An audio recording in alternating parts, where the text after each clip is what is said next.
When you think of trees, you think of a lot of things, like oxygen, wind, green, brown. Okay, maybe you don't think of much. I mean, they're trees. What do? They just sit there being trees. But one thing you definitely don't think about is trees going on adventures.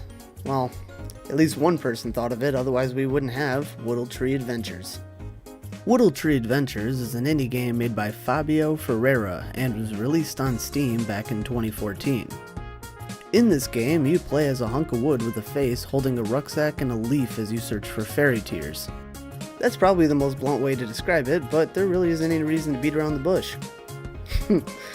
Puns.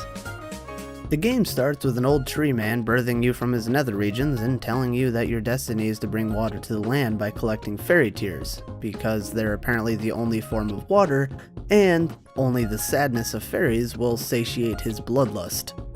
Pay no attention to the waterfall behind him. He then sends you to a house he said he built for you somehow, where you get a rucksack to hold berries and a leaf to kill anything that gets in your way. From this house, you can enter levels by smacking bubbles with your leaf. The game plays as a basic 3D platformer, where you move, jump, and indiscriminately kill every other living thing without mercy. The controls are rather floaty, which can get annoying when you slide off a smaller platform and fall to your untimely demise. You don't have any health, so you can only take a single hit before respawning wherever the hell the game feels it wants to put you. Seriously, sometimes it'll put you a tiny bit back and sometimes it'll send you to the start of the level. There are no lives, so you can die as much as you like, so it's pointless to try and end it all. The object of each level is to collect 3 fairy tears and bring them to the pedestals at the end. There's also a crap ton of berries that you can collect to upgrade your leaf for more killing power, but yeah, pretty simple. The game looks nice, which is probably the only redeeming quality, so at least it's pleasant on the eyes while you constantly ask how badly you must hate yourself to be playing it. The music, however, is, for lack of a better word, dull. I'm not sure if they were going for relaxing because of how frustrating the platforming can be, but honestly, it makes the game rather boring.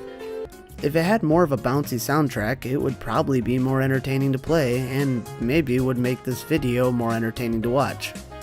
Ha! Another good one. There are 6 levels total, and it only takes about an hour to play, so as far as replayability goes, you could try to 100% the game by collecting all the berries, but if you did, you clearly enjoy torture, so I'd suggest stepping on rusty nails because it would probably be a better use of your time. So is it any fun?